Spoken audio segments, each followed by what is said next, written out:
الرحمن الرحیم الحمد للہ رب العالمین والصلاة والسلام علی سید المرسلین وعلی آلہ واصحابہ اجمعین اما بعد فاعوذ باللہ من الشیطان الرجیم بسم اللہ الرحمن الرحیم قال انما اوتیته على علم عندي اولم يعلم ان الله قد اهلك من قبله من القرون من هو اشد منه قوة واكثر جمعا ولا يسأل عن ذنوبهم المجرمون فخرج على قومه في زينته قال الذين يريدون الحياة الدنيا يا ليت لنا مثل ما أوتي قارون إنه لذو حظ عظيم صدق اللہ مولانا العظیم۔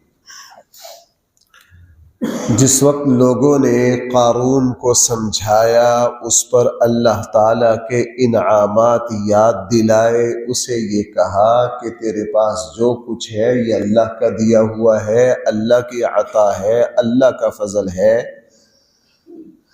تو اس سے ایک تو اللہ نے جیسے تیرے اوپر احسان کیا ہے تو بھی احسان کرنا سیکھ۔ ہاں، دنیا کی حد تک تو فائدہ اٹھا، اپنے مال سے اچھا کھا، اچھا پی، سارا کچھ رکھ۔ اب اتنی اعلیٰ نصیحت کا نتیجہ یہ ہونا چاہیے تھا کہ یہ سنبھلتا، سمجھتا، روش کو بدلتا، صحیح رخ اختیار کرتا، لیکن آپ حضرات کو پتہ ہے پیسے کا نشہ تو اترنے کا نام ہی نہیں لیتا۔ دنیا کے سارے نشے چھوٹے ہوتے ہیں، دو نشے بڑے خطرناک ہیں، حقیقت میں دونوں ایک ہی ہیں، ایک اقتدار کا نشہ اور ایک پیسے کا نشہ۔ یہ جس کو ایک مرتبہ چڑھ جائے تو قبر کی مٹی میں جا کے ہی اترتا ہے۔ جیسے حضرت شیخ سعدی رحمہ اللہ نے وہ بڑی زبردست بات لکھی ہے نا، کہنے لگے میں ایک مرتبہ ایک سفر کرتے کرتے ایک میرے دوست سے ان کے یہاں مہمان ٹھہرا کسی دوسرے ملک میں، وہ بوڑھے ہو رہے تھے۔ میں نے ان سے پوچھا، رات کو گپ شپ شروع ہوئی تو انہوں نے بڑی لمبی داستان، میں صرف یہ پوچھ بیٹھا ان سے کہ یار آگے کیا پروگرام ہے آپ کا؟ اب ماشاءاللہ بڑھاپا بھی آ رہا، صرف میں نے اتنا پوچھا آگے آپ کیا کرنا چاہتے ہیں؟ کہنے لگے اس نے کہا سعدی میں اس ملک کا مال اس ملک میں لے جانا چاہتا ہوں، وہاں کا مال ہندوستان لاؤں گا، ہندوستان کا مال پھر میں ایران لاؤں گا، ایران کا مال چین لے جاؤں گا، چین کا مال فلاں لے جاؤں گا، فلاں کا فلاں۔ لمبی داستان سنانے کے بعد کہنے لگا یہ سارا کچھ کر کے نا پھر اس کے بعد میں آرام سے بس اپنی دکان پر بیٹھا کروں گا، یعنی اس کے بعد بھی کیا کیا کروں گا؟ اپنی سنا کے جب وہ تھک گیا نا، کہنے لگا سعدی تو بھی کوئی بات سنا۔ شیخ سعدی کہنے لگے یار آپ نے کافی سنا لی ہیں، بس مجھ سے ایک بات ہی میں ایک ہی سناتا ہوں، میری طرف سے وہی کافی سمجھیے۔ وہ ایک شخص سفر کرتا کرتا صحرا میں جب مرنے لگا نا تو اس نے یہ جملہ لکھ کے مر گیا کہ انسان کی جو پیسے کی ہوس ہے نا، اس کو قبر کی مٹی کے علاوہ کوئی چیز بھر نہیں سکتی، اس کو قبر کی مٹی کے علاوہ کوئی چیز بھر نہیں سکتی۔ تو پیسہ تو اللہ معاف فرمائے، اقتدار اور پیسہ ہمارے یہاں دیکھ لیجئے، لوگ اقتدار کے نشے میں ہمارے یہاں واقعات اپنے سگوں کو ذبح کروا دیتے ہیں۔ اقتدار کے نشے میں یہ جو انسانوں کا اتنا قتل عام ہوتا ہے یہ اقتدار ہی کے تو چکر میں ہوتا ہے۔ دیکھ لیجئے ہمارے یہاں جتنے رہنما ہیں، لیڈران ہیں، یہ اپنی منزل تک پہنچنے کے لیے بیوقوف غریبوں کے کتنے بچے مرواتے ہیں، پھر جا کے اپنی منزل پر پہنچتے ہیں۔ بہرحال فرعون قارون کو صحیح بات کہاں سمجھ آنی تھی؟ دیکھیے اس کا جواب کیا ہے۔ اس نے وہ جواب دیا جو اس وقت ہر بندہ کی زبان پر یہی جواب ہے۔ کیا کہا قارون نے؟ قارون نے کہا انما اوتیتہ علی علم عندی، یہ جو کچھ میرے پاس ہے یقیناً یہ میرے علم کی وجہ سے مجھے دیا گیا ہے۔ میں عقل مند تھا، سمجھدار تھا، کاروباری راز سمجھتا تھا، محنتی تھا، مجھے پتا تھا دنیاوی طور پر مارکیٹ کیسے چلتی ہے، کیسے چلاتے ہیں، یہ تو میری محنت کا نتیجہ ہے۔ یہ تو کس کا نتیجہ ہے؟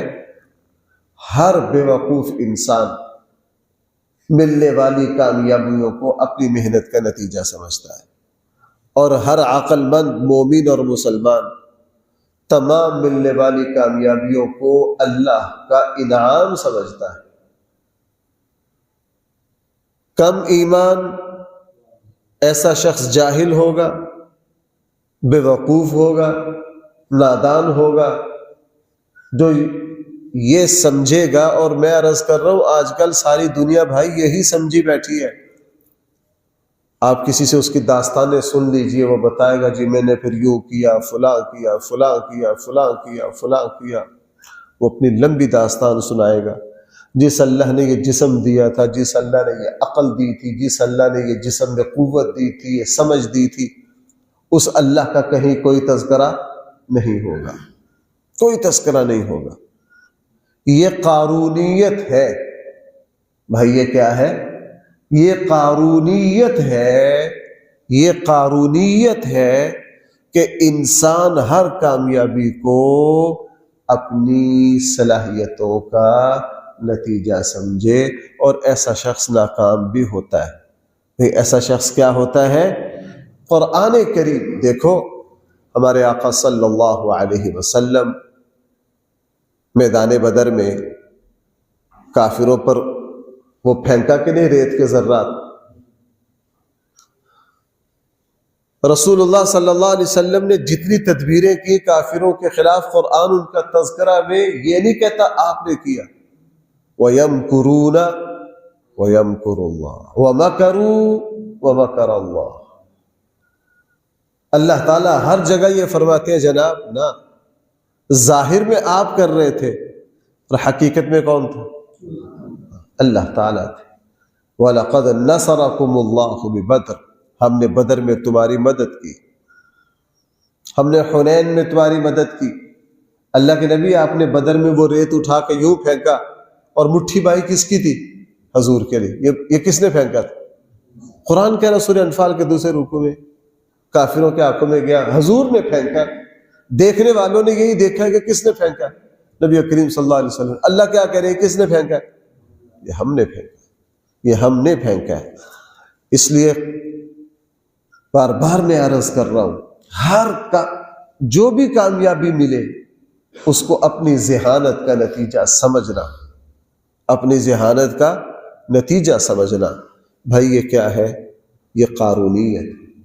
میں پیچھے اس کیفیت سے گزرا، مجھے بڑا اللہ سے توبہ استغفار کرنا پڑا، اور مجھے بڑا محاسبہ کرنا پڑا جی اپنا۔ میرے لیے یہ مرحلہ مشکل تھا بہت، مجھے ہر روز استغفار کرنا پڑتا، دعا مانگنی پڑتی اس پر۔ یہ مسجد کی تعمیر ہوئی، ہر کوئی مجھے یہ کہہ دیتا مجھ صاحب ماشاءاللہ آپ نے بڑا کام۔ میں نے کہا یار اس جملے سے کبھی اللہ کی مدد نہ ہٹ جائے، چونکہ مجھے پتا تھا میری اوقات کا، میں تو 2 اینٹیں نہیں لگا سکتا، میں تو 2 اینٹیں نہیں لگا سکتا۔ پنجابی میں کہتا ہوں میں نے جو گوندا میں اپنا مکان نہ بنا لینا،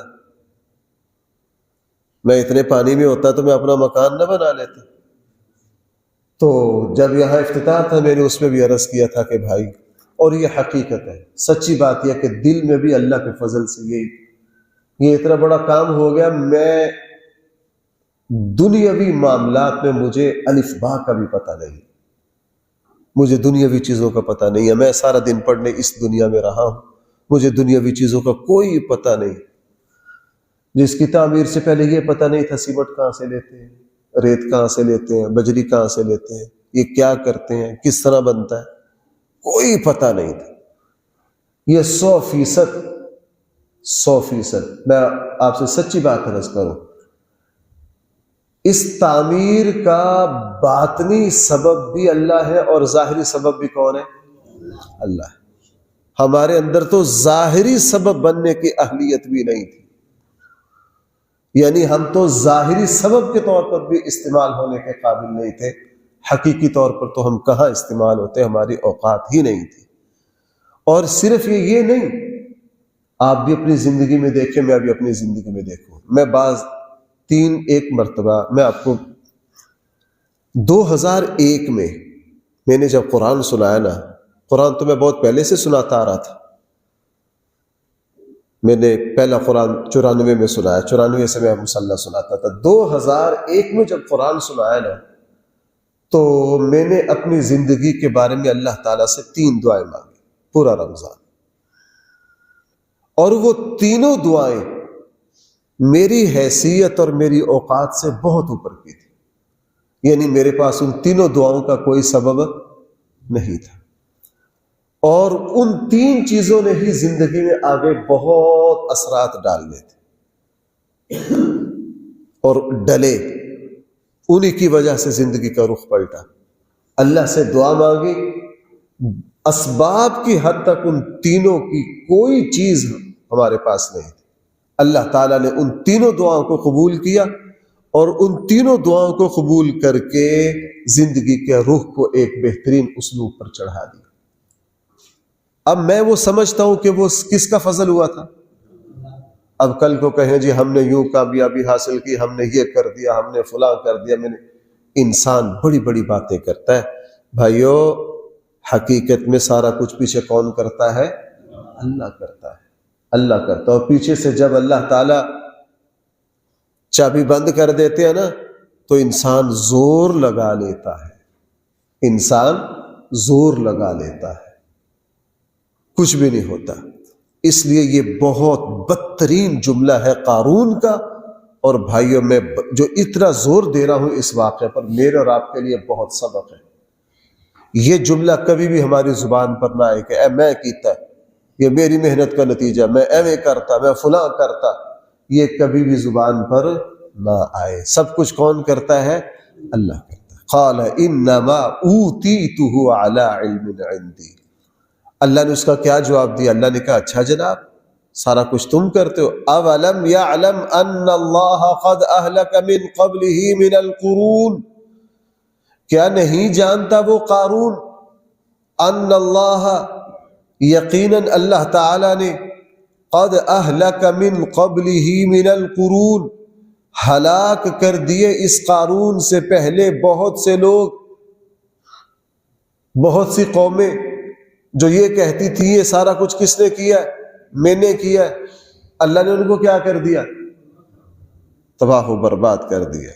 من ہوا اشد منہ قوہ، جو اس قارون سے زیادہ طاقتور تھے، وہ اکثر جمعا، جن کا حلقہ احباب قارون سے زیادہ تھا۔ ہم نے ان کو کیا کر دیا؟ اگر وہ خود کر رہے تھے تو جب ہماری طرف سے ابو جہل جیسے لوگ پورے عرب پر اثر و رسوخ رکھتے تھے، اللہ نے مٹانے کا فیصلہ کیا اور گئے۔ اللہ تعالیٰ نے بھائی ان کو مٹانے کا فیصلہ کیا۔ آپ امریکہ کو دیکھ لیجئے، امریکہ کو دیکھ لیجئے، افغانستان کی جنگ میں امریکہ ذلیل و رسوا ہو کے نکلا کہ نہیں؟ یوکرائن کی جنگ میں ذلیل و رسوا ہوا کہ نہیں؟ جہاں جہاں امریکہ کے پنگے تھے، ہر جگہ سے امریکہ بدترین شکست کا شکار ہوا۔ اور ٹرمپ جو الیکشن جیتا ہے اس بنیاد پر جیتا ہے، جو اس نے جو ایجنڈا رکھا اس میں ایک یہ بھی رکھا تھا کہ میں پوری دنیا میں جہاں جہاں امریکہ کے پنگے میں نے سارے بند کر دینے۔ ہم سے اپنا ملک سنبھلتا نہیں، ہم دوسرے ملکوں میں پنگا لے رہے ہیں، ہم دوسرے ملکوں میں کیا لے رہے ہیں؟ پنگا لے رہے ہیں۔ اس لیے اللہ تعالیٰ نے بڑے بڑے طاقتوروں کو خاک میں ملا دیا۔ آپ یہاں بڑے بڑے قلعے دیکھو، بڑی بڑی بادشاہوں کی قبریں دیکھو، بڑی بڑی تہذیبوں کا مطالعہ کرو۔ ہمارے ڈسکا کے اندر ہی دیکھ لو، جن حضرات کی 60-70 سال عمر ہو گئی ہے انہوں نے بہت کچھ دیکھ لیا ہے یہاں۔ آپ ذرا تصور کرو 40 سال پہلے یہاں کون کون سے خاندان عروج پر تھے، آج وہ کدھر ہے؟ آپ نے دیکھا ہوگا 70 سال 60 سال پہلے بہت سے خاندان بیچارے ریڑھی لگاتے تھے، سائیکل چلاتے تھے، آج اللہ نے ان کو کہا عروج دے دیا۔ تو قارون کو کہا جناب ہم نے تو تجھ سے پہلے بڑے بڑوں کو تہ و بالا کر دیا، وَلَا يُسْأَلُ، جب ہماری پکڑ آئی نہ پوچھا جائے گا، عن ذنوبہم المجرمون، مجرموں سے ان کے گناہوں کے بارے میں بالکل نہیں پوچھا جائے گا، چونکہ ہم غیب جانتے ہیں، ہمیں پتہ ہے ان کے کیا کیا گناہ ہیں۔ جب ہماری طرف سے پکڑا جائے گا تو جناب اب آگے آخری مرحلہ اس کا ذکر کیا۔ قارون جب نکلتا تو اپنی شان و شوکت کے اظہار کے لیے، لوگوں پر اپنے مال و دولت کی دھاگ بٹھانے کے لیے، اس کا خاص نکلنے کا، اس کے ساتھ باڈی گارڈ، محافظین، اس کی سواریاں، جس طرح آج کل بڑے بڑے صدر وزراء، بڑے بڑے وزیر نکلتے ہیں، لوگوں کو پتہ چل جائے۔ ہمارے زمانے میں تو یہ بدترین حالت ہے، ایک ایک قافلے میں 150 گاڑیاں، اگر وزیر اعظم نے کہیں سے گزرنا ہو تو علاقے کی شامت آ جاتی، علاقے کی وہی کیا آ جاتی ہے، شامت آ جاتی ہے۔ تو قارون جب نکلا، لوگ اس کی شان و شوکت دیکھ کر حیرت سے انگلیاں منہ میں لے لیتے، اس کے پاس اتنا کچھ۔ اور بھائی یہ ہوتا ہے، یہ کیا ہے، ہوتا ہے۔ ہمارے یہاں کسی کی کوئی نرالی گاڑی دیکھ لی تو لوگ یوں ہاتھ باندھ لیتے، پتہ نہیں کیا مصیبت ہے۔ یہ انسان کی بڑی بدترین کمزوری ہے، دنیا کی کسی کشش کو دیکھ کر اس کی رال ٹپک جاتی ہے، دنیا کی ادنا سی چیز کو دیکھ کر کیا، اس کی رال ٹپک جاتی ہے۔ اور بھائیوں میں آپ کو سچی بات بتاؤں، صحیح دینداری کی ایک علامت یہ ہے کہ بندہ دنیاوی مال و دولت کو دیکھ کر متاثر نہ ہو، مال و دولت کو دیکھ کر بالکل متاثر نہ ہو۔ جو دوسروں کی تھوڑی سی کوئی مناسب اچھی گاڑی دیکھ لی، اس کے اوپر اس کا اثر ہو گیا، یہ دنیا کا پجاری ہے۔ بھائی یہ کیا ہے؟ رسول اکرم صلی اللہ علیہ وسلم نے اپنے صحابہ کی یہ تربیت کی، دنیا کے مال و دولت دیکھ کر وہ کبھی بھی متاثر نہیں ہوتے۔ میں آپ کو اتنا سناتا ہوں، بار بار سناتا ہوں، وہ صحابی جو رستم کے دربار میں گئے تھے تو رستم کے دربار نے کتنا متاثر کر لیا تھا۔ مقداد بن اسود جب مصر گئے رسول اللہ صلی اللہ علیہ وسلم کا پیغام لے کر مقوقس کے دربار میں، تو مقوقس حیران رہ گیا کہ یہ لوگ تو ان چیزوں سے متاثر ہی نہیں ہوتے، یہ لوگ تو ان سے بالکل متاثر ہی نہیں ہوتے، ہمارے یہاں متاثر ہونا تو توبہ توبہ۔ ہم تو کسی کی دنیا اس وقت اس مرض میں بہت زیادہ مبتلا ہے، ہر وقت دوسروں کو دیکھ کے رال ٹپکانا، ہوئی اس کے پاس یہ ہے، اس کے پاس یہ ہے۔ یہ اللہ تعالیٰ کو یہ چیز پسند نہیں۔ یہاں یہی ہوا، ایک دن قارون نکل رہا تھا، اس کی شان و شوکت دیکھ کر عام لوگوں نے حیرت میں آگے، اوئے اس کے پاس یہ بھی ہے، یہ بھی ہے، کیا شان ہے اس کی، کیا ٹور ہے اس کے، کیا چال ہے اس کی، اس کے پاس کیسی کیسی سواریاں، اس کا حفاظتی دستہ کیسا وسیع ہے، جب یہ نکل رہا ہٹو بچوں کا شور شرابہ کتنا ہے۔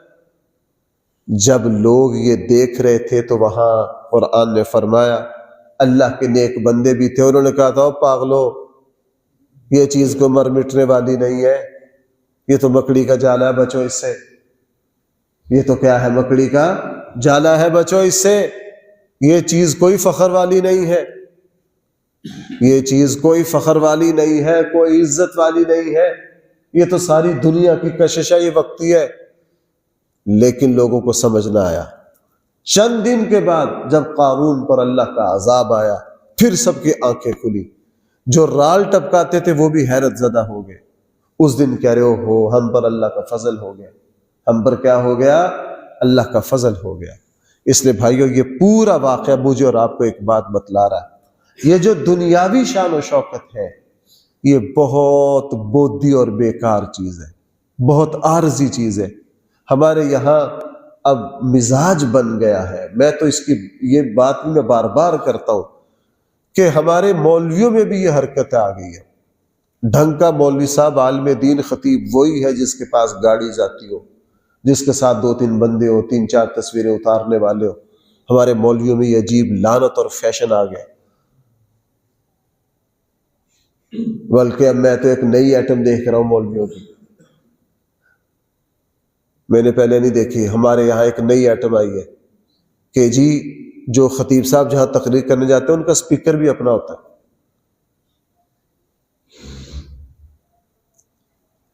کھانے کی لسٹ پہلے جاری ہوتی کہ جی ہم یہ چیز کھائیں گے، یہ نہیں کھائیں گے.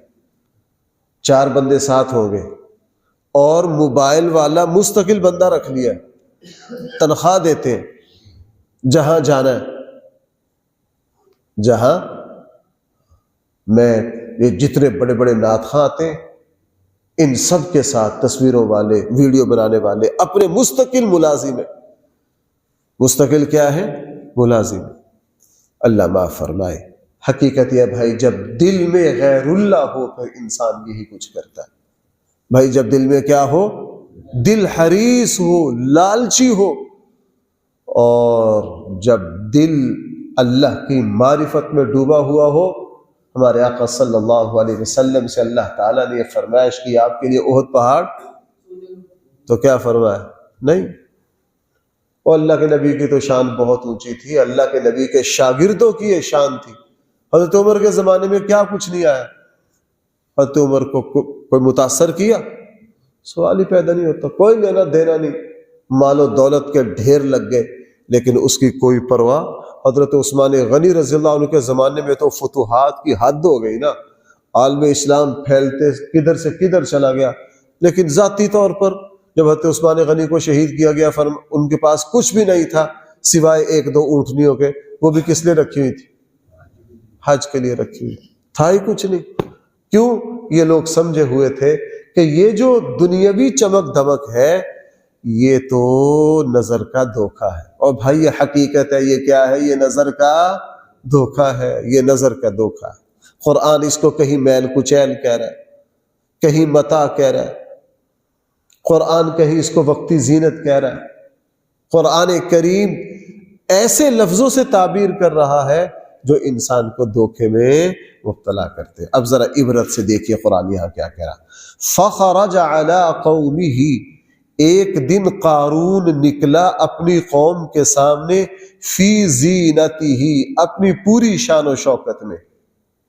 قال الذین یریدون الحیاۃ الدنیا، آپ نے الفاظ پہ غور کرنا.